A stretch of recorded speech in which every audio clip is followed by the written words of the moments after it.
Good afternoon, everybody, and welcome to our official press conference here in Leogang, Saalfelden. It's great to have you all with us today. Thank you very much to our athletes also taking some time out of your busy days. We know that is always part of the game. We have with us today in the Leogang, we have Andy Kolb from the YT Mob aus Österreich. Same thing for Vali, his teammates, almost both of them riding at home, if we can say. We have Jackson Goldstone, our winner from last week in beautiful Loudanvielle, back to action. We also have Ella Conolly, who's with us from the Enduro side of things. We have also with us Tamara Wiedmann, who is joining us, our Austrian delegate in cross country with our two downhillers, riding for the Mondraker outfit. So great to have you with us. And we also have Rebecca Henderson from the Orbea. I gotta get used to saying that, Orbea Foss factory team, as a lot of you have been changing teams over the off season. First and foremost, I'd like to turn our attention to Vali. Vali, we are at round number 3 of the season. No win yet, but some very strong placings already in the two first races. You're sitting second in the overall, very, very close to the jersey. How are you feeling coming into home, having put in some very, very strong performances here over the last 2 seasons, being winning? It's definitely been a different momentum coming into the season. Like last year, I was just fired up, wanting to win the very first walk-off. And then this year, I actually had no goals, and then obviously without goals, it's not going to work. So, slowly backing up for Loudanvielle, and P2, pretty stoked. I've never expected to be that happy about a second place, but it's also really nice. And building perfect momentum for Leogang, and I know what's possible there, so it's super exciting.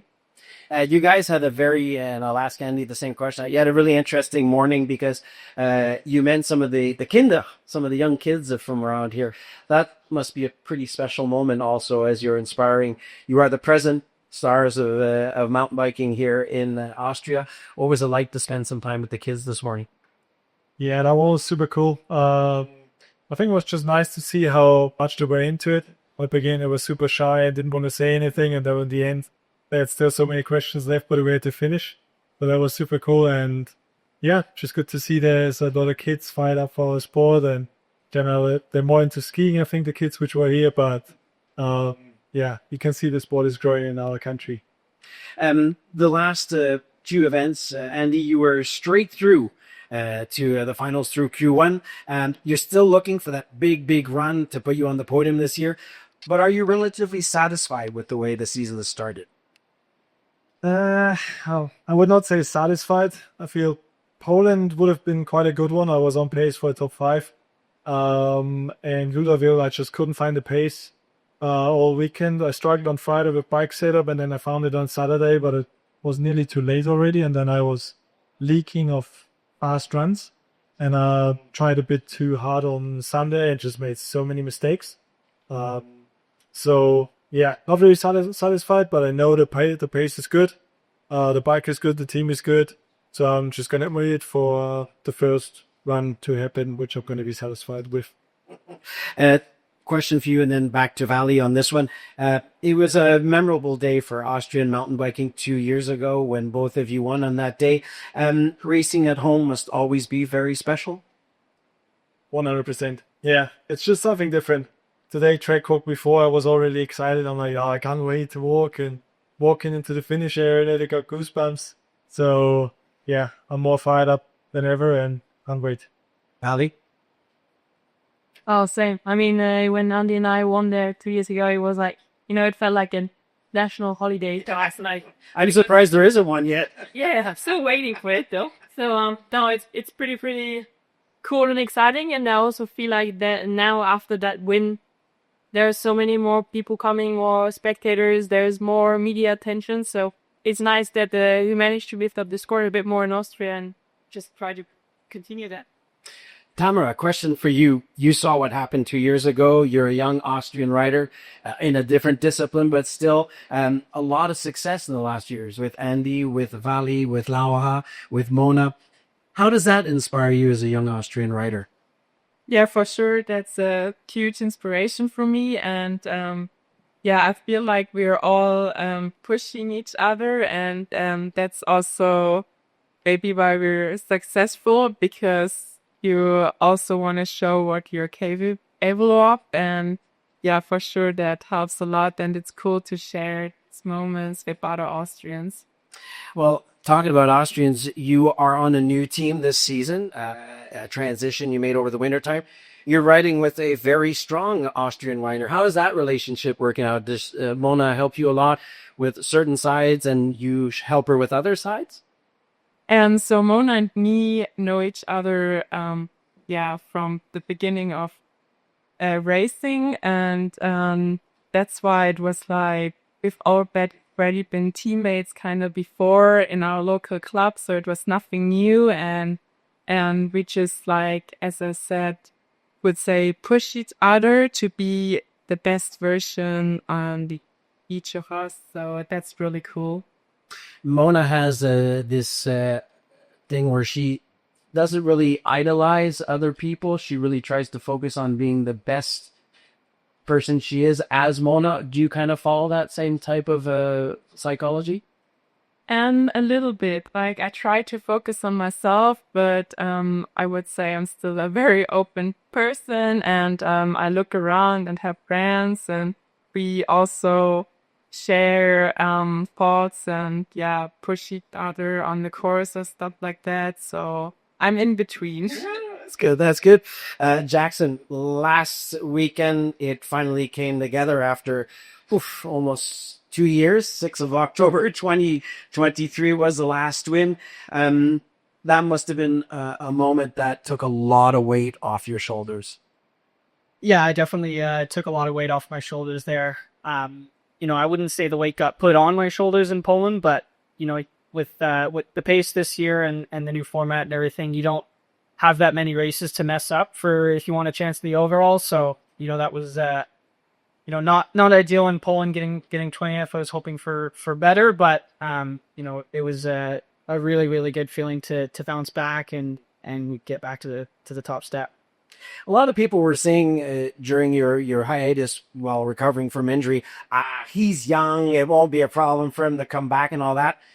How did Jackson live through that moment? How did you approach that? Did you have that same kind of, I'm young, I have time to come back, or were things going a bit differently, mentally and physically for you? Yeah, it was something I've not done before, like I've been riding my bike my entire life since I was, 3 years old. So I've never taken a break before and had to focus on anything else. So, that was a new challenge in itself. And it was, definitely hard some days, waking up in the morning, looking at, my row of bikes that I'd love to do riding, but, forced to go to the gym and work on the knee instead. So, I definitely, missed out on all that, 2024 season and missed out on all of the riding. And, I think that might have helped me come back and be more hungry and more, motivated to push myself harder. So, I'm just trying to find the goods in the bags, It takes a lot of maturity to do that. It's not easy.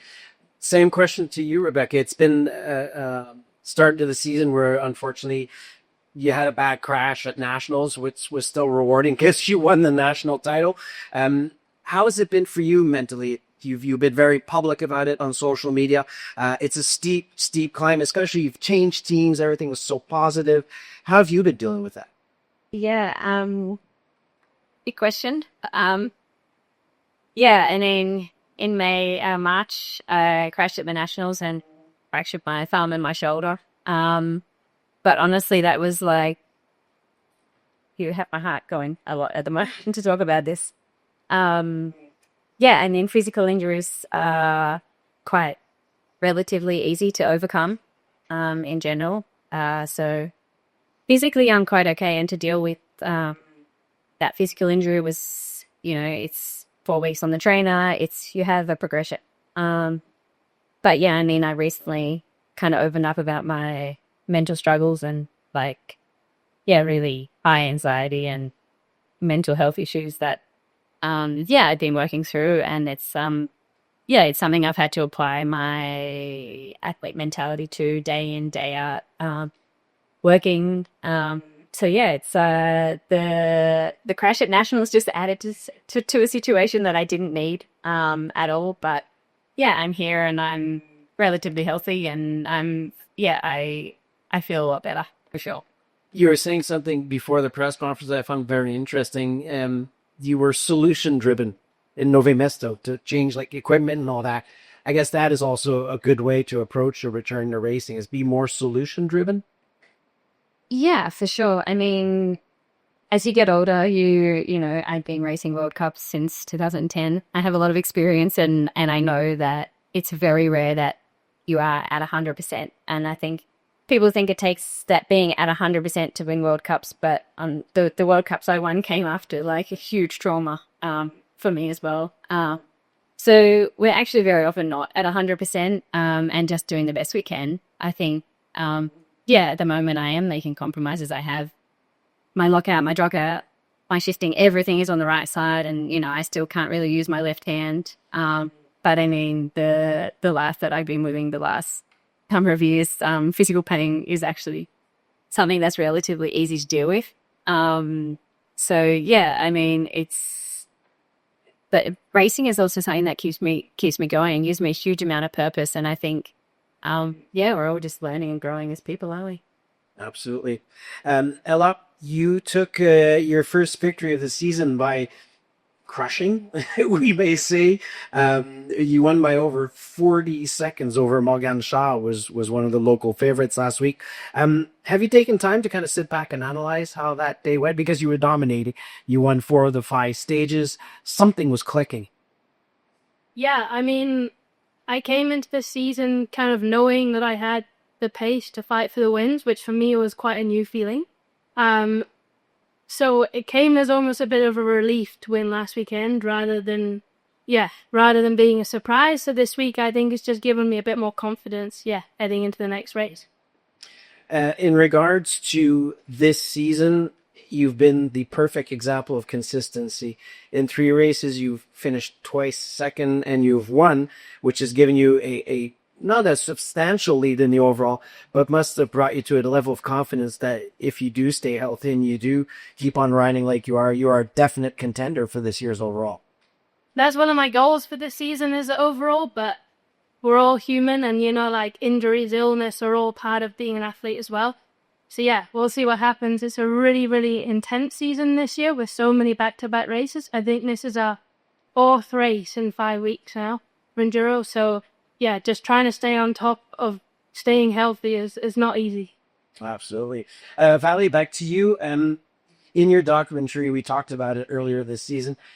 You said that you are approaching this your 6th elite season for the first time with a certain peace of mind, a certain confidence that you haven't had in the past years. Are you still feeling that as we start the 3rd event in a few days? If you would have asked me after qualifying, including the end, probably not. But no, I think it's finally. I was always waiting for finally feeling a bit like relief for what I achieved already in the past 3 races, that you can be proud of it and just like breathe and soak it all up and be like, okay, I got those titles under my name. I know nobody can ever take it away, and I'm not chasing anything anymore. Still, I'm only 23 years old and I have a lot more years of Conolly coming, so I just need to find the drive and the motivation and just to keep going. And especially now, like, we have new winners coming, like Tracy Hamstreet, like all the young guns not holding back, and then still you have like the early call trying to go full gas as well. So nobody is slowing down, nobody is stopping, and back going. Andy, the same type of question for you. Do you feel at this time of the year, like we said, you have 2 races done, you're approaching the 3rd one.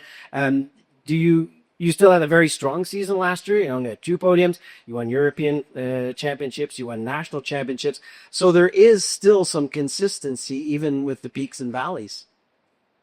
The consistency was there the last couple of years, I would say, but I feel like I haven't really fully reached my potential yet. I always go a little bit too safe most of the time, I still feel like. But now with the new bike, I think I got more capability to go even faster. And I've worked a lot on my technique and stuff. So, yeah, we can go a little bit faster than in the past. Jackson, in the last 3 times you've raced here in different categories, junior and elite, you've podium. Do you kind of come in with a good confidence knowing that this track is really made for your skill sets? Yeah, I love it here in Leogang. You know, it's a more bike parky track, and you know that's what I grew up riding. So you know, I've got some similarities there. You know, this course is I have podiumed in the last 3 years that I've raced here, but you know, one of them in a junior career was I crashed and then still got second, and then you know the win was almost there in 2023, but you know, just a few mistakes at the bottom, you know, held that off. So there's you know, definitely some motivation to go even quicker, and you know, still riding the high from last weekend. So yeah, just really looking forward to get tires on dirt here, because you know it's always such a fun track and one of my favorites of the year. Back to you, Tamara. Probably the best start of your career in the elite category anyway, this season. Anything that you changed, that you approach differently in the off season to be at that level, or is it just maturity and experience that's starting to settle in? Yeah, so the biggest change from last year to this year was obviously being in a team, because last year I raced as a privateer the World Cup. So I think that was, one of the small details which make me for sure faster and, getting closer to the top girls. Rebecca, in regards to the track, they've made some modifications. Have you been out to check that out yet? Have you scoped it out? Okay, so no really impressions on the track here. But in the past, you felt comfortable on this track here in Leogang? Oh, this one is another challenging one. I mean, I've had some experiences here, and I at the World Champs here in 2020. Yep. I was in second to the last down, and I crashed, and my family laughed at me. It was like going on a bucking bronco, because it was just like, you know, you're not on your bike, you're not off your bike, and down, toppling down the hill. And so I have some and then out sprinted for the second and finished third. And every year this course provides its unique challenges. It's a climber's course, and I love it for that. And people say it's boring, which is not necessarily untrue, but it's extremely challenging in the wet. It's relatively simple in the dry, but for me, I find it quite terrifying in the wet. And that's something I'm still trying to deal with and work on. But yeah, I mean, it is a special course in the way it really sorts out the riders, and there's no hiding whatsoever. No, and the same thing in the short track too. Even the short track has been challenging here at times. Yeah, I mean, in general, it's not the rider's favorite short track, but riders like Loana, riders like Mona, riders like me, we love it. Noah Mesto is so terrifying. It's a mess. You saw how many crashes there were, and I think for sure it's a nice show, but I'm happy to go to one where if you've got legs, you can do something. And I think, that's the beauty of short track. We have different venues and different kinds of races in front of us. But I think, this one is for sure the most mini cross-country race that you can get. And that one out there is, it's not easy. It's an acquired taste. Do you guys feel the same way about this course, Tamara? Yeah, totally. I feel like we all feel the same about this course. It's definitely a climber course, which I'm also not too unhappy about. So, I'm looking forward to race at home, kind of. That's a good answer. Ella, back to you. This year on the single event EDR weekends, we're moving back to the 2-day format. Do you prefer the pressure of maybe a 1 day where we're going all out, or do you like to stretch it out on 2 days? It pleases a lot of spectators, that's for sure, because you get 2 days of enjoyment. But how do you feel as an athlete? What suits Ella better? I love that return to 2-day racing that we had at the start of the season in Pietra. It was just felt for me like we were going back to the roots of enduro, and the reason that I fell in love with racing enduro. We got so much time on our bike, so much time racing, so I would have to pick those 2-day events, but as a racer, I'm happy to attack either bike. Yeah. Get it done. Absolutely. Another great thing that's happening for Enduro this year is the launch, I think it's in August, if I'm not mistaken, of the Grit and Glory Doc series. what a great way to bring coverage and attention to this sport, as you just said, is an amazing sport. Yeah, I'm really excited. I think we have the first preview of that on Saturday night. And I'm so excited for people to get like a deeper dive into behind the scenes of enduro and see what like we really, really put into the race.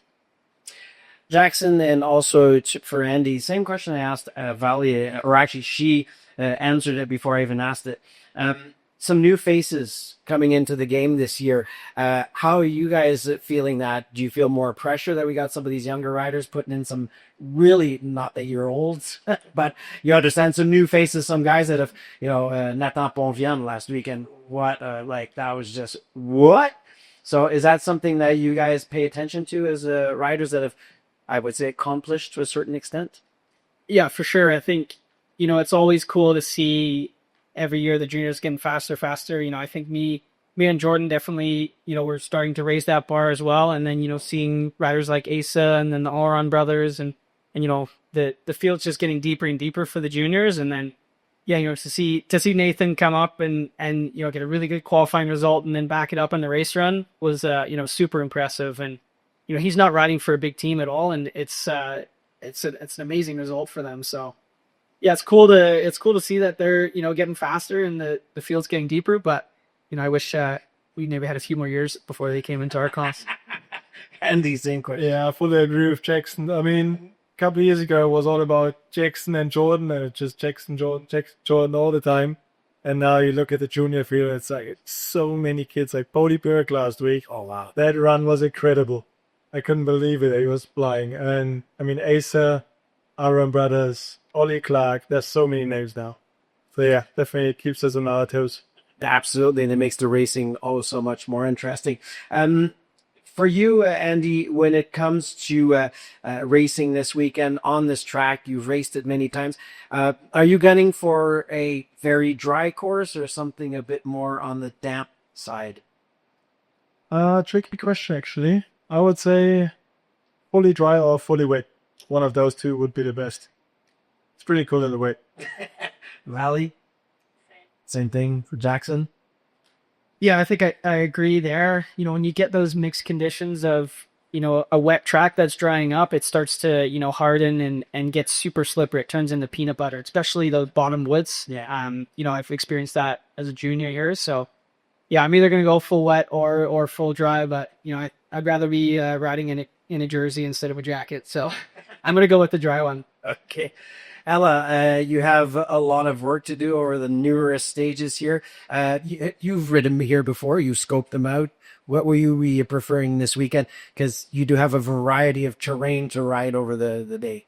I don't know if you've seen the weather forecast for Sunday, but there's no in between for Sunday. It looks really, really wet. I think same for the cross country race as well. So I'm not even going to think about what it would be like if it was dry. I mean, there's so many routes. There's some really technical parts of the stages here, but it's the same for everyone. So yeah, coming from Scotland, I'm not too bothered about the routes.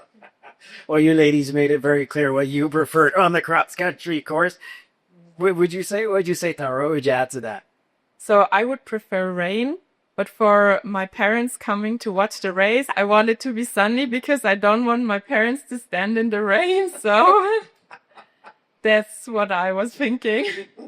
And Rebecca, you said that you kind of prefer it when it's a bit, it's dodgy, but you kind of prefer that type of action, the way the race unfolds. So yeah, I'm not so selfless like Tammy. So thinking about the spectators, I mean, for me, yeah, sunshine is always best. It brings out the spectators. It's a great environment.